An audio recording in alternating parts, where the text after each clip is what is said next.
What's up everybody, welcome back to another Draconic Sports video. In today's video, we are going to be doing the ultimate this or that NFL edition, which is basically where me and Aqua Dragon are going to be going back and forth, asking each other this or that. Basically another way to say would you rather kind of type questions, but slightly formatted differently, and we're just going to be asking each other those questions back and forth, and they're going to be various questions on all sorts of different NFL style of things, and yeah, it's going to be very interesting. We're going to give our opinions. Also, make sure to give us your own this or that's down below in the comments section, and we'll make sure to reply to those this or that's in the comments and give you guys our opinions on further questions about, you know, the NFL or just in general sports, maybe. I don't know. But let us know if you guys want to see another one of these, maybe an NBA this or that, or maybe just a sports this or that in general. Let us know down below in the comments, and as always, make sure to join our Discord server to have similar discussions to what we're doing right here in the Discord server with fellow sports fans. Now, anyways, without further ado, let's just get right into the video. Alright, so for the first question up, we have Aqua answering it, and the question is, would you rather have this, which is prime Cam Newton, or that, which is prime Michael Vick? I don't feel like this is really that much of a question if I'm being honest. I think I'd honestly take a prime Lamar Jackson over a prime Michael Vick, so give me Cam Newton. Yeah, that definitely is fair. I mean, hey, Michael Vick never led his team to a Super Bowl in his prime, so... And also, Cam Newton had that one insane year where he won the MVP and the Offensive Player of the Year. Yeah, that was... if I get that season of Cam Newton, yeah, easy, sign me up. Yeah, no, that's fair. He had a cannon of an arm. Not saying Vic didn't. Vic had a good arm too, but like, dude, Cam Newton had a top 5 arm along with being probably the best rusher since Michael Vick when he stepped onto the field. So that's a fair answer. The Malcolm Butler interception or the helmet catch? I wonder if you remember that one. That's a great question. I would probably take the Malcolm Butler interception. Not because I'm a Patriots fan, but just because if you were a fan of any team and you were basically about to lose the Super Bowl, and then somehow your opponent is dumb enough to throw a pass, you know, with one of the best running backs in the game, arguably the best running back in the game at the time, and within I think it was 5 yards of the goal line. The fact that you threw a pass there is crazy, and Malcolm Butler is just insane for jumping on that play and running in front of it and catching that pass and intercepting it. So, I mean, the reaction of that itself is insane. The helmet catch didn't win the game. It put the Giants in position, but they still had to kick a field goal, I'm pretty sure. And so that's what won them the game. But the Malcolm Butler interception literally won them the game. That was insane. Tom Brady's reaction says it all. I feel like that one's pretty easy. But I could see the helmet catch. I mean, that is a top 3, top 2 catch of all time, to be fair. All right, so for the next one, we have a this or that of 2 current players, both edge rushers, being, would you rather have Micah Parsons or Nick Bosa? So first things first, I know Parkins did actually get injured last season, but I feel like neither Bosa brother really ever is able to play the full season. So honestly, that alone, I would take Micah Parsons. Honestly, I probably would say Micah Parsons is actually probably a better pass rusher if I'm being honest as well. Not the biggest fan of the Cowboys, but I can admit when one's very talented, and so yeah, I can Micah Parsons. All right, for the next this or that, it's a little bit of a different one. Would you rather watch a game at home or live in the stadium? There's trade-offs obviously with both. What do you have to pick here? That's a good question. Wait, I'm trying to think. Have I ever watched I don't think I've ever watched an NFL game in a stadium. No, I've watched the Revs, but I have not watched the Patriots. So I would say at home, just because I've had more nostalgia at home. But also, I would say that seeing the Patriots live in person for the first time would be pretty cool. So they both have their trade-offs. You know what? Actually, no, I would say stadium. I would say it also depends. If it's a playoff game, then yeah. If it's a regular season game, but it would be close. I would probably say stadium, though, just because I've never actually seen an NFL team play in a stadium before. All right, so for the next question, we have a this or that of the Steelers defense or the Ravens defense. This is I an I interesting think I one. think we could do. You want to do all time or you want to do current for this one? Because it could go either. You like I feel like current. I have a better answer for all time. I'd need to think a little bit on that one. okay. This is an interesting one, and if this is like 2023, I probably would pick the Ravens. But I mean, like last year, the defense had kind of start off kind of on the slower side. Uh, at least like well, let's see what happens with the draft picks this year, because like Starks could be insane for the Ravens. But like, just based on what I know, Steelers Watt is doing a good amount of the reason of me picking this, but I have to pick the Steelers, despite the fact the Ravens definitely have a better secondary. I like that D line of the Steelers more. All right, all right. Would you rather have a prime Adrian Peterson or a prime Derrick Henry? Now this one's actually pretty hard because even though Adrian Peterson is probably top 10 all time running backs, Derrick Henry, he's sort of close. I'd probably say he's like top 20. I mean, I don't know, legacy wise, Adrian Peterson, but like prime, dude, prime Derrick Henry and Adrian Peterson, you guys got to remember they're both like 2,000-yard rushers, and I don't know how many touchdowns Henry had, but I know Peterson had like, I'm gonna guess like 14. I think he had like in the high to mid teens. The year he went for 2,000, and so Derrick Henry also, he either got 2,000 or he like got right below it, but like he could have gotten 2,000 if he really wanted to. And so his touchdowns, I don't know, but I'm gonna give it to Adrian Peterson just barely because I think his agility was insane. Like Derrick Henry will run through you, but Adrian Peterson, man, he was the closest thing we had to a modern day like Barry Sanders. Like, dude, back in like the early 2010s when he was on the Vikings, he was a beast. So I'm gonna give it to Adrian Peterson, but it is very close. I will give respect to King Henry. He is a very, very good running back. So for the next question, we have this or that of which one do you think is more iconic, the catch or Beastquake? I think I might have to go to the catch. Was the Uh, catch in the Super? I don't know. Was it in the Super Bowl? I forget. I don't, I know it was during an important game. I'm going to Uh, assume it was in the Super Bowl because it's the 49ers, and back then they were always in the Super Bowl with yeah, Joe I mean Montana. you're not wrong. There's a reason why it has the or the. Like you can't just give that out to like anything. Yeah. It's got to be like iconic. It has to be like the best. Yeah. I mean, Beastquake is one of the best clips of all time, though, sports wise. Like, Yeah, it's so good. you're not wrong. I just I like from yeah, like at that's the fair. moment. I feel like in the moment the catch probably has it. Not that I was in the stadium or anything, but still. That would be a long time ago. But yeah, Yeah, exactly. that's fair. That's fair. This being the color rush jerseys, or that being just the throwbacks of for teams. So which one would you prefer to see? Well, I remember the color rush was very hit or miss. I know the Patriots color rush not great. I mean, it's just a lot of navy blue, and it's just not my favorite. I think they might have had a red color rush too at one point. I know some teams hit the color rush really good. I know the Panthers had a good one. There was the sky blue all around, or the baby powder blue. That was really clean. I'm trying to think of other good color rush jerseys. I don't know if the Jets. No, wait. I think the Bengals had a good one. The Bengals was all orange. That was pretty cool. The Browns too. So I Why guess can't we just have this back for Thursday night football? It was nice. I don't. Yeah, the color rush did hit. Some teams was bad. Others like it actually like it was very I mean, it satisfying to can't look be at. worse than the football on Thursday night. To be fair. Yeah, that would be funny though if they did that. If they like forced teams to do something specific on Thursday night if they're playing, that'd be cool. Yeah. But throwbacks are fine. I mean, I like the Patriots throwback to the old like I don't even know like it's like the Revolutionary War guy throwing the bowling ball. That's fine. I like that.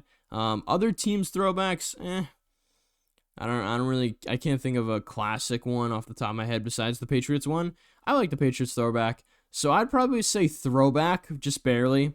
I think they just allow for more like, interesting jerseys while the color rush is just like, oh, that team's wearing all red, all blue. It's just kind of, So I'll give us the throwback jerseys just because I think they make for a better jersey all around than Color Rush do.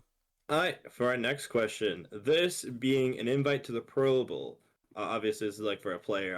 I'm gonna say it. I don't think you're an NFL player, so obviously, not necessarily picking for yourself. But if you were, would you rather be invited to the Pro Bowl or an All-Pro selection? Ooh, that's a good one.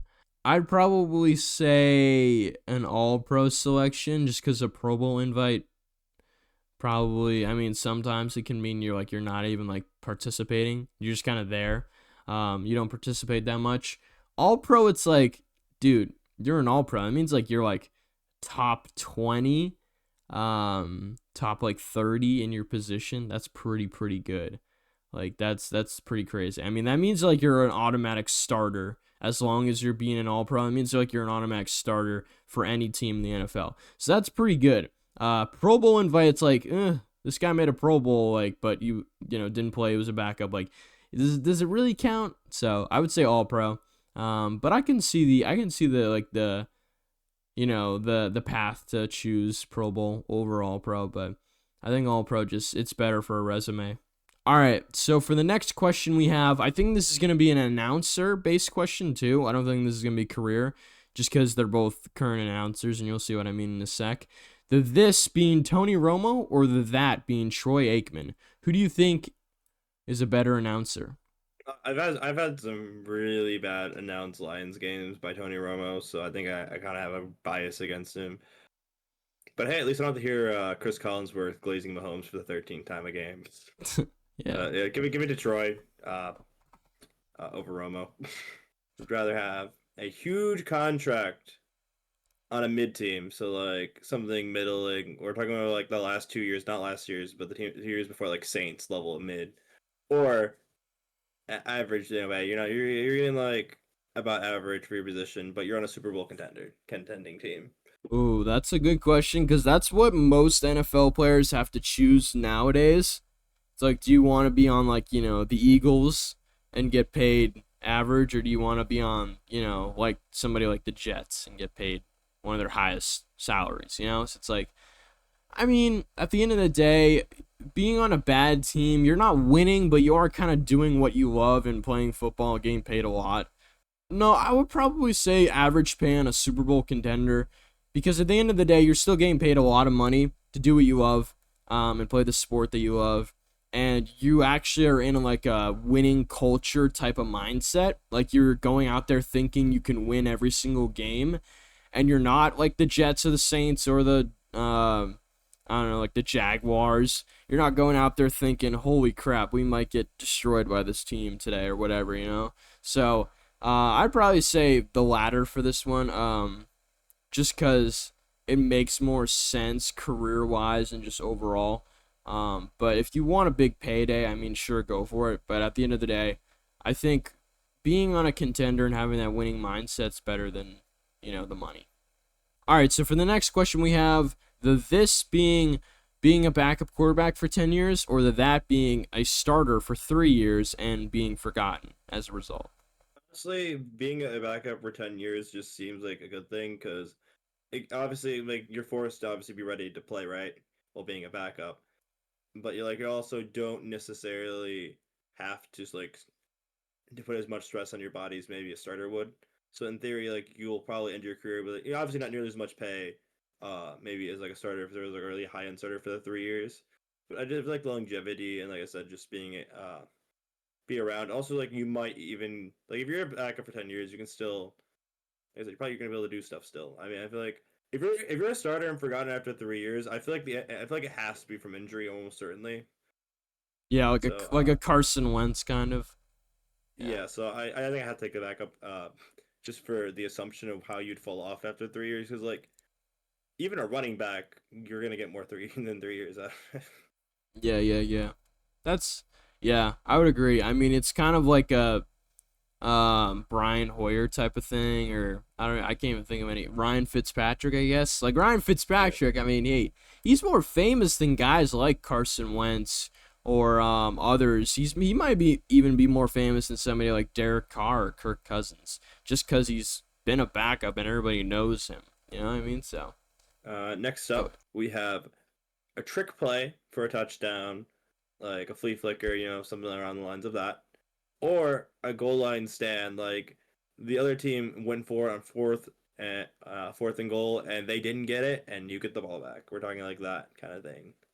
Dude, I can't even remember the last time I've seen a goal line stand, and I'm gonna take a little jab at your team, but I feel like the Lions have kind of ruined trick plays for me in a way. I feel like they've been doing them too often. So it's like when I watch a Lions game, when I watch a game that I know the offense is like creative, like maybe like the Rams or something like that, or the Packers. I know their offensive, like, minded coaching staff is gonna pull something or has something to pull up their sleeve. And so I feel like that just kind of the Lions high usage of trick plays has kind of ruined it for me recently.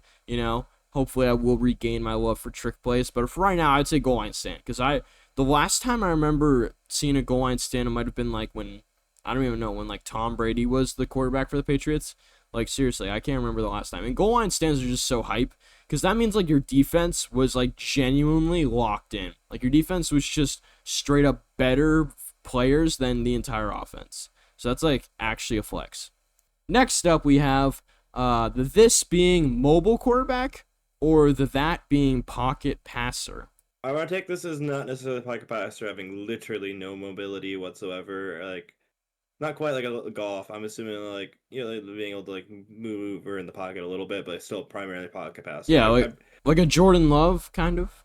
Eh? Yeah. So I know I'm in the minority of this opinion, but I genuinely prefer watching like pocket passers because I just like the idea of like not being able to just have the quarterback scramble. Also, mobile quarterbacks, as we've seen from the past, have their injury risks when they're like doing a ton of like going out of the pocket and just going because like when you have the ball and you're running, you are a running target. Therefore, you need to get tackled. And Yeah. some people like, somehow don't understand how any quarterback getting injured in that way is entirely, it's kind of more on the quarterback, when you do that kind of thing. Like, you got to expect to get tackled. Yeah. But yeah, other way, I guess I just like, and you see some insane passes from pocket passers. I'm not saying like you don't see insane passes from, like, for example, I know like Lamar Jackson is kind of like, for example, like the pocket passer that can and a scrambler all like perfectly. Like, I'm not saying like anything particular to any quarterback, but like in general, I just like pocket passers. I don't know.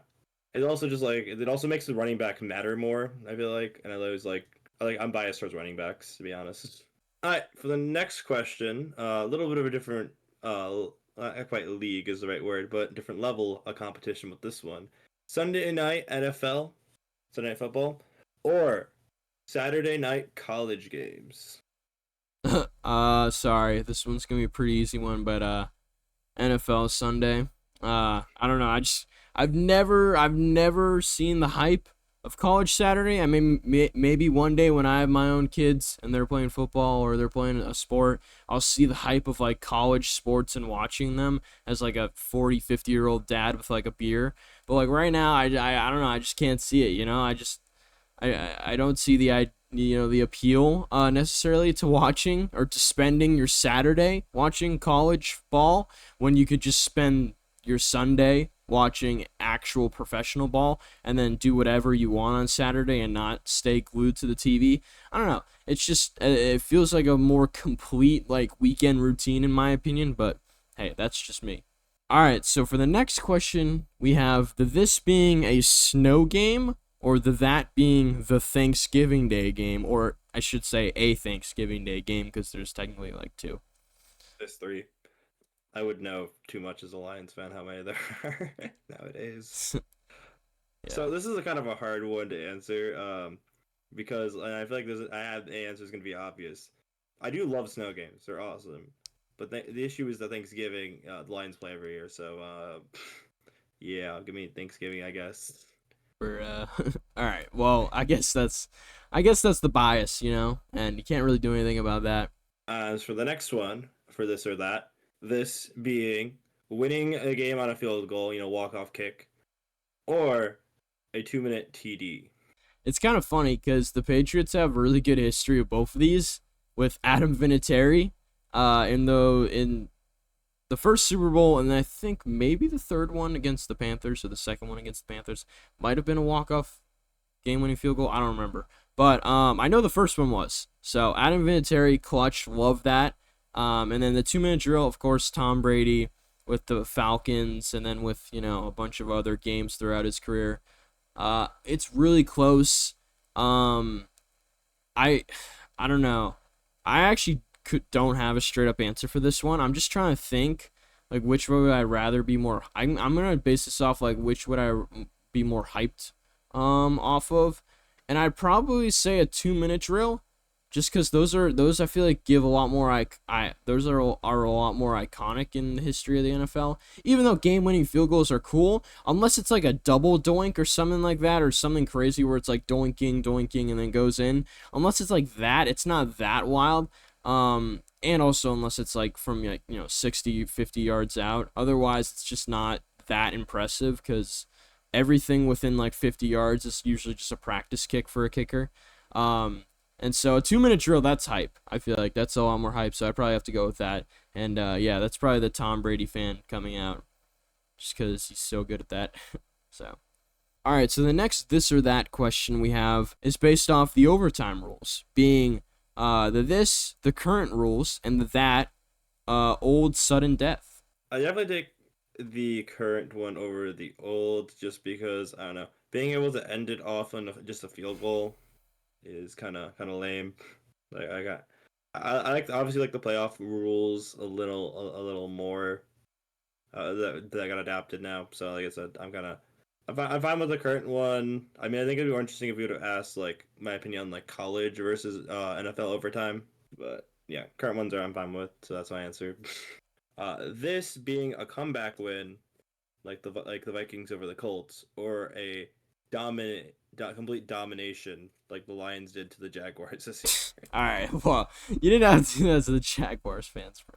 I mean, to be fair, the Lions do that multiple times a year. That was 52 to 6. I have to bring that up. That's kind of. They did that to another team too. It was only 52 to 14 against the Colts. All right. Well. Sorry, Titans. My bad. Yeah, I feel like this one's the probably the easiest out of all the questions we had so far. I'm probably gonna go comeback win. I mean, 28-3. Sorry, Falcons fans. My bad. But 28-3, pretty sick. Not gonna lie. Like obviously, like top 5, probably top 2 moment in the history of the Super Bowl era. Just you can't get away with. You can't like go away from it. It's just synonymous. And I mean, the comeback wins, like the one the Vikings had against the Colts 2 years ago, 1 year ago, I don't know how long it was. That one was crazy because it was the largest comeback in NFL history in the regular season or whatever it was. Just, so many good comebacks, and there's just so many, like, cool moments from them. And, yeah, it just makes more sense than total domination, which you probably know as a Lions fan. It's cool. But if your team's always totally dominating, or if your team's always, occasionally does dominate, it's like, okay, but I was kind of expecting a better game. You know what I mean? So. Yeah, I was going to say domination's only good to a point, even if it's your own team. Mm-hmm. Yeah.